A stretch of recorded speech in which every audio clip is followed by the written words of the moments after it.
La notizia che ho preso poco fa, c'è una grande massa incastonata nel centro della Luna e tutti quanti gli scienziati della NASA, diciamo astronomi e tutti, non sanno cosa può essere.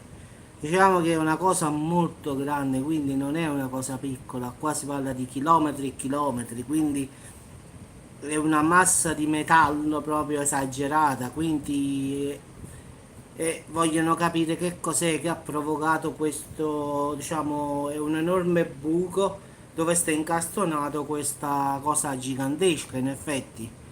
Diciamo che sarebbe, guardate la Luna, più o meno, tanto per farvi capire, un quarto della Luna, cioè è molto, quindi una cosa davvero gigantesca e vogliono scoprire che cosa sia.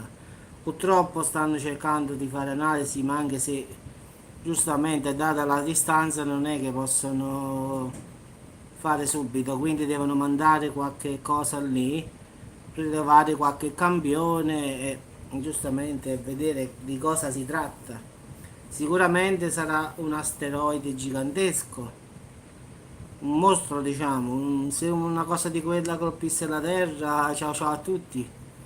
Quindi diciamo che vogliono vedere che cosa può, diciamo che cosa sia, perché è davvero la massa è davvero gigantesca, quindi vogliono capire un po' qualcosa in più.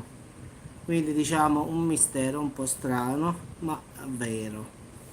Quindi lasciate un commento su cosa possa essere o cosa potrebbe, dite la vostra.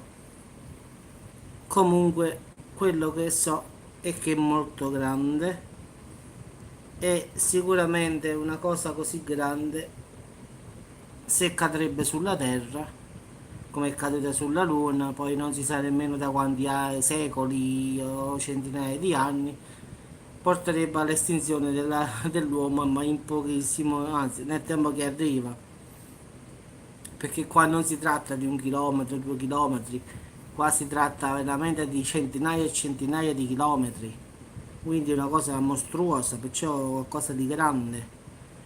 Quindi ragazzi, una cosa strana, ho detto fammela dire, ho fatto apposta la diretta, ho scritto qualcosa di mostruoso, sta incastonato in da luna, cioè qualcosa di grande incastonato nella luna. Ragazzi, vi auguro buon appetito, buon riposo per chi sta riposando, per chi lo guarderà più tardi. Un saluto da parte mia e ci risentiamo sempre sul canale.